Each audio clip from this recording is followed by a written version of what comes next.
Dome, അവൾക്ക് മൊത്തം doubt ആണെടാ. അതൊക്കെ ഇന്ന് പഠിപ്പിച്ചു കൊടുക്കണം. ഈ ഭാഗം ഒക്കെ വലിയ പ്രോബ്ലാണ് ചേട്ടാ. ബുക്ക് തുറന്ന് അവൾ കിരണിനോട്. കിരൺ അതിനെക്കുറിച്ചൊക്കെ അവൾക്ക് ഓരോന്ന് പറഞ്ഞു കൊടുക്കുന്നതിനിടയിൽ അപ്പുറത്തിരിക്കുന്ന സുഗുവിന്റെ കൈകൾ സാറയുടെ പുറകിലൂടെ നിതംബത്തിലേക്ക് പരതി നടന്നു. നീ നല്ല അടിപൊളി ഡ്രസ് ആണല്ലോ ഇട്ടിരിക്കുന്നത്. കാണാൻ നല്ല മൊഞ്ചത്തി ആയിട്ടുണ്ട്. ഡോം, ഇവൾ റസീന ഉമ്മച്ചിയേക്കാൾ സുന്ദരി ചെരക്കല്ലേടാ, പിന്നെങ്ങനെ മൊഞ്ചില്ലാതിരിക്കും.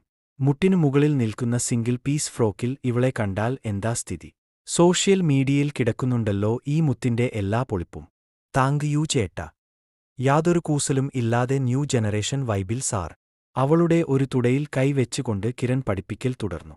സുഗുവിന്റെ കൈകൾ അവളുടെ പുറകിലൂടെ തൊഴുകി നടന്നു. ഒന്നും അറിയാത്ത പോലെ പഠിപ്പിനൊപ്പം ആ സുഖവും ആ പൂറി മോൾ ആസ്വാദിച്ചുകൊണ്ടിരുന്നു. അങ്ങനെ പഠിത്തം തുടരുന്നതിനിടെ സുഗുവിന്റെ കൈ സാറയുടെ മറ്റേ തുടയിൽ അമർന്ന് പരതി നടന്നു. അവന്റെ ചുണ്ടുകൾ അവളുടെ ചെവി